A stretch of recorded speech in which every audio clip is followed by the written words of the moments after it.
አብ ያከበረው ስም የሚሰበክ የሚነገር እዚህ መጽሐፍ ቅዱስ ውስጥ አይተህ እንደሆነ ከማቴዎስ እስከ ራዕየ ዮሐንስ ድረስ የሚሰበክ አንድ ስም አለ። የሚተረክ አንድ ባለ ታሪክ አለ። አይተህ እንደሆነ የሚሰገድለት አንድ የተገባዋል፣ የሚዘመርለት አንድ የተገባዋል። አባቱም ክብርን የሰጠው ጉልበት ሁሉ የሚንበረከክለት የተባለ አንድ አለ። ሐዋርያት ራሳችንንም እንኳን ሰብክም አሉት። እዚህ እንኳን ሌላ ልንሰብክ እኛ እንኳን እያገለገልን ያለ ሰዎች ራሳችንን ልንሰብክ አልተጠራንም፣ ነውር ነው ብለው የተከላከሉበታል። እነዚህ ሰዎች የቅዱሳን ፍቅር አንገብግቧቸው፣ የእመቤታችን ፍቅር አንገብግቧቸው አይደለም። ህዝብ እንዲረዳኝ የምፈልገው ነገር አይደለም።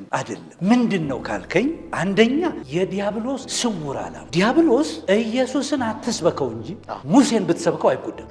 ኢየሱስን አታስተምር እንጂ ፈርዖንን ብታስተምር ደንታ። ድንግል ማርያም ብትሰብክ ለምን ብትለኝ፣ ዲያብሎስ የሚረታው የሚያሸንፈው ሙሴ አይደለም። አይታል ህይወትን የሚያሳጣው ሙሴ አይደለም፣ አብርሃም አይደለም፣ ጳውሎስ አይደለም። ራሱ ጳውሎስ እንኳን የተጠቀመው ሊጠራ የተገባውን ስም ጠርቶ ነው። በጌታዬ በኢየሱስ ክርስቶስ ስም